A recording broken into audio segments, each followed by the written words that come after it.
Did you ever experience yung bigla mo lang gustong magwalwal? Mag-travel? Walang kamayari. Yung pakiramdam mo gusto mo na lang umalis. Walang plano, walang destinasyon. Yung tipong adventure lang. Kahit saan dalhin ng daan. Hey yo, what's up guys? Ayan. As always man, kailangan makakasama. And ayan, of course, as always, the one and only Hindi, only in the one. Tita. Tita, my friend. Uy, kalma, kalma. Sorry. Sentence. Anong pinakamahabang sentence? Ano? Life sentence. Uy, pwede yun ah. So yun guys, papunta. Let's go man! Let's go to Paco! May mga biyaheng hindi dapat minamadali. Dahil sa bawat liko, ay may mga tanawing natatangi.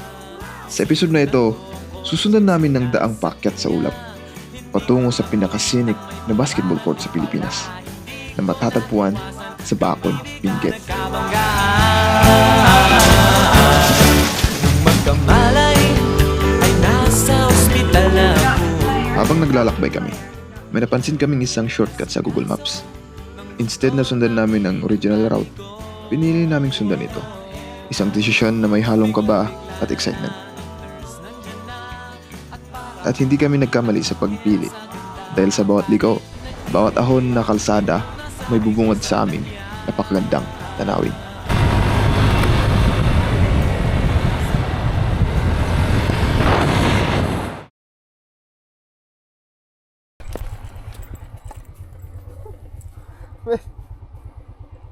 What a view, bro. Yes! Ay, 360 mo, man. This is living, bro. This is living. Oh, tayo na kinang mundo, man. Oh, look at that. Look at the beauty of this place. Kahit saan ka tumingin, makikita mo puro gulay. Gulay doon. And the beauty of this place. Oh, huwag kang umutot, man. Kaya nga natin mag-picture.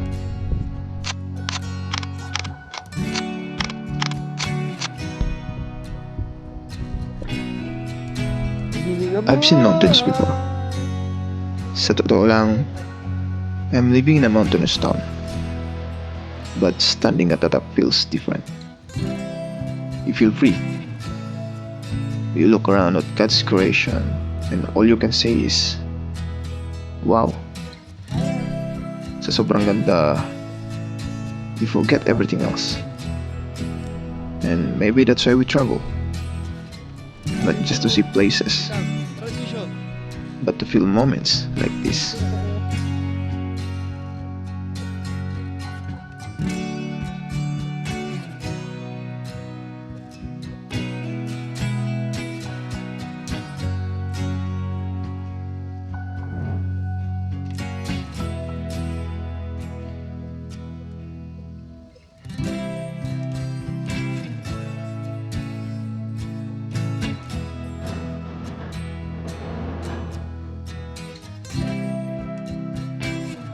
Nagagalan kami. The view is so divine.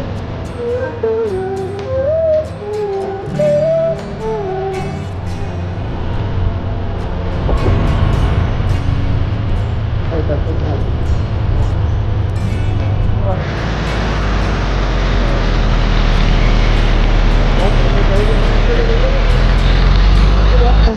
Hindi na natin alam eh.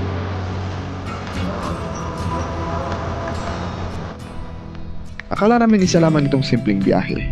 Tuloy-tuloy at smooth ang usad, ngunit hindi namin inaasahan ang mga susunod na mangyayari. Guys, nandito sa week ng Kawalan, flat. Ilang oras pa? 51 minutes po. Nandito kami sa gitna ng kawalan. This is freaking bad. Ayan. Sa gitna ng aming paglalakbay, napagtanto namin na flat na pala ang gulong sa likuran. At nasa lugar pa kami na hindi namin kabisado. Kaya sinubukan namin bumuhan ng gulong. Ngunit kahit anong gawin namin, hindi pa rin ito gumagana. Walang silbi man.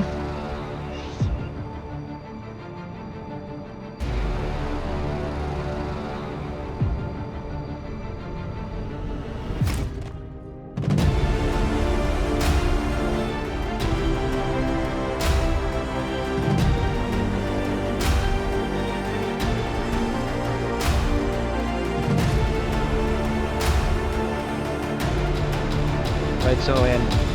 So, nasa gitna kami ng kawalan. At yung gulong namin. Kalbo na rin yung gulong namin. Patay tayo dito, boy.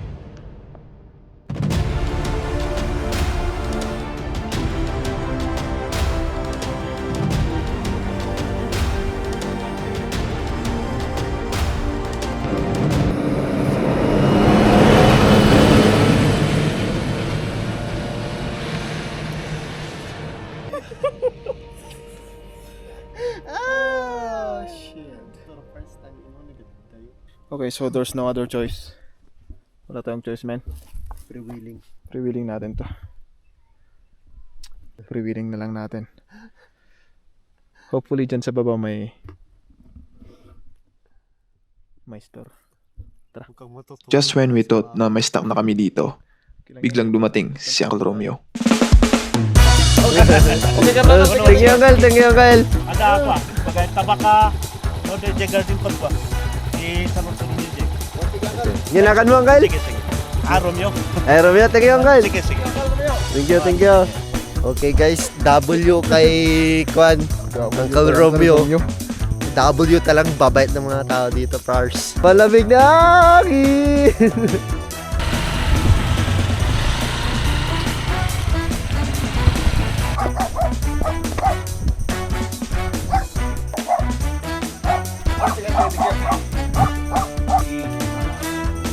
Ay, Barbaro.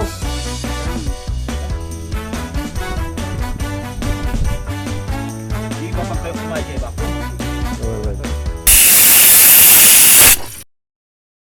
May mga bagay talagang akala natin magiging okay na. Akala namin maayos na ang aming gulong. Isang problemang tapos na. Pero hindi namin inaasahan na may mas malala palang problema itong tinatago.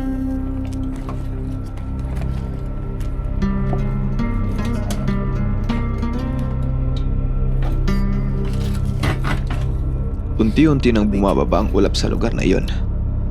Palatandaan na napalapit na ang dilim. Ngunit nananatiling hindi maayos ang aming sasakyan.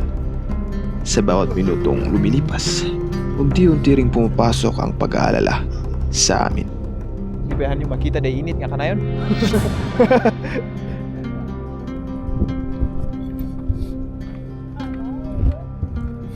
Kalaunan, natuklasan namin ang totoong problema. May napakahabang biyak na pala sa loob ng gulong. Kaya pala hindi umiepekto ang sealant na nilagay namin kanina. Sa puntong iyon, malinaw na sa amin na pansamantalang lunas lang ang mga naunang hakbang. Ang tanging natitirang solusyon ay maghanap ng gulong na may papalit.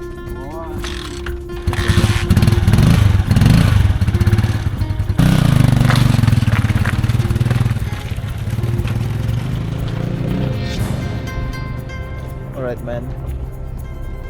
What's the plan? Parang tayong nagpagyo. Ang lamig, par. Lamig. Tignan mo naman yun.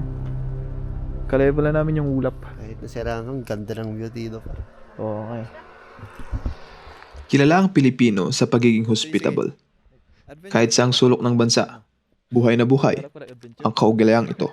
Kaya nangyayain kami ng isang pamilya na magkape muna sa kanilang tahanan, hindi kami nagatubiling tanggapin ito. Sige, Lola. Okay, okay. Something. Ay. Sige, auntie. Sigap milatan sa sapatos, min, ah. So, good luck mo ba? Kung mabalingin, maiamag. Mabalik kan mo ang kalin. Sa gitna ng mainit na tasa ng kape at masayang usapan, humaba ang aming kwentuhan. Unti-unting lumipas ang oras at hindi namin namalayang mas lumalalim na pala ang gabi. Matapos naming makapagkape, muli kami naghanap ng kapalit na gulong. Sa kabutiang palad, may available na gulong sa mismong branch ng shop na iyon. Kaya't agad namin itong pinuntahan. Dala ang pag-asang makapagpatuloy kami sa aming biyahe.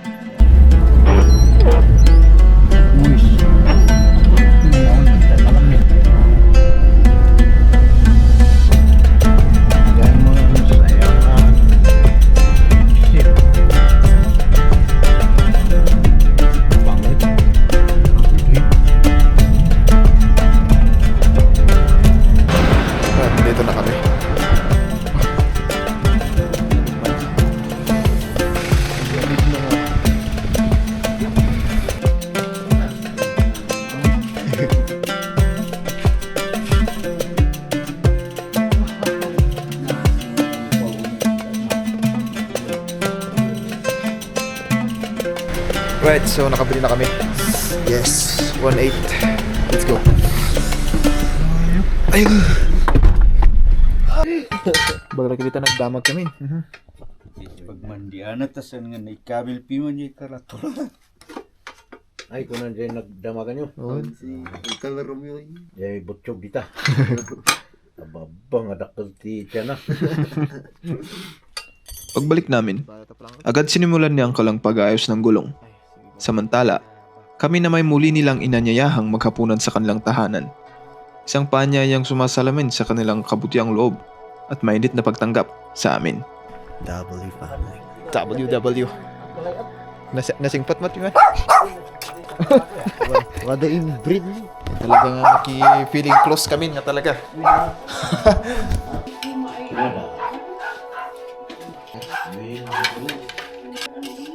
Imat pa rin. Parang vibrate sa kanda. Diabetes. Habang ubing pa ikaw nungkot. Aywan nanti sa ulita. Uray ko na mga baknang kano. Masakit kamat lang. Ay, thank you Lord.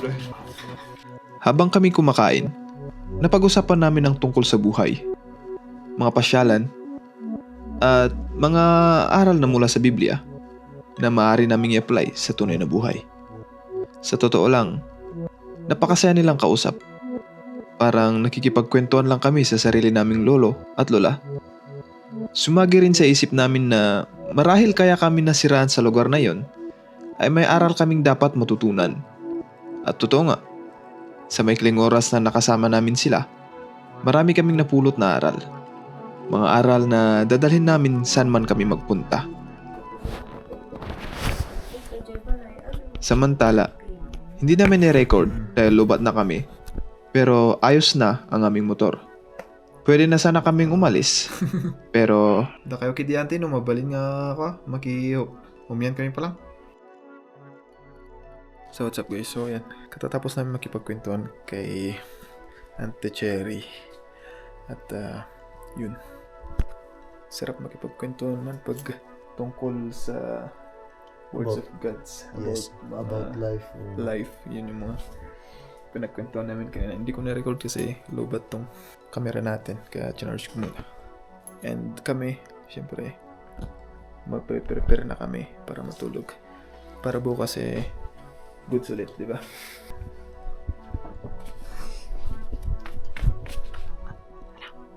Sweet dreams.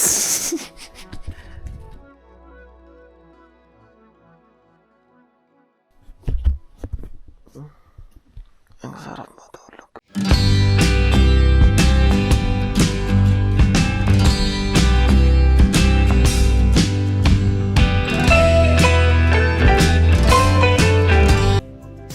isang pamilyang nagbukas ng kanilang tahanan para sa amin. Hindi bilang mga bisita, kundi parang sariling kapamilya. Sa maikling oras na kasama namin sila, binahagi nila hindi lamang ang pagkain at pahinga, kundi mga kwento, aral, at kabutiang loob na bihira ng matagpuan. Marahil lang ilang paglalakbay hindi tungkol sa destinasyon, kundi sa mga taong nakikilala natin sa daan. At sa pamilyang tumulong sa amin, dala namin ng pasasalamat at aral na iniwan ninyo. Mga alaalang mananatili saan man kami makarating. Sa aming pag-alis, dala namin hindi lang ang naayos na motor, kundi isang paalala na ang kabutihan ng tao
Ni-anting ako.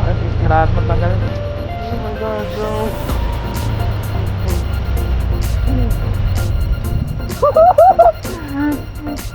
Bro. Ito na ba yung sinasabi nila guys? Napakagandang basketball court.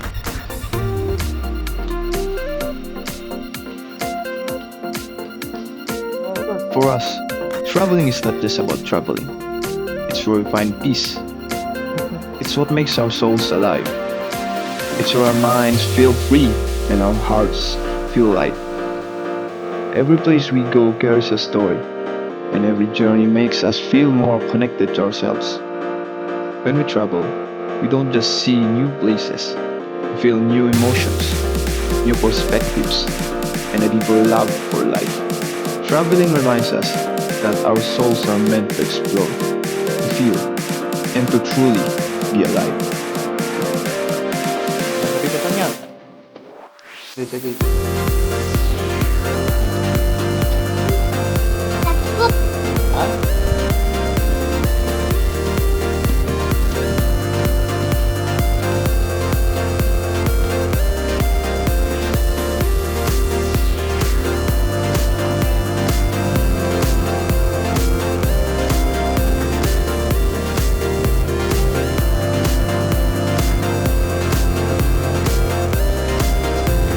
For the year 2024 to 2025, my friends and I traveled to different places near our area.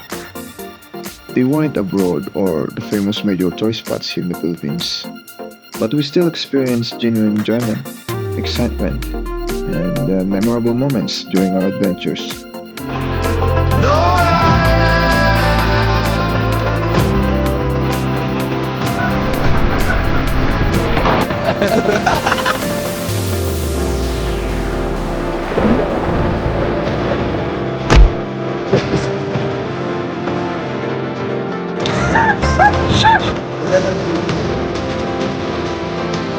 Kasi, kasama sa taas.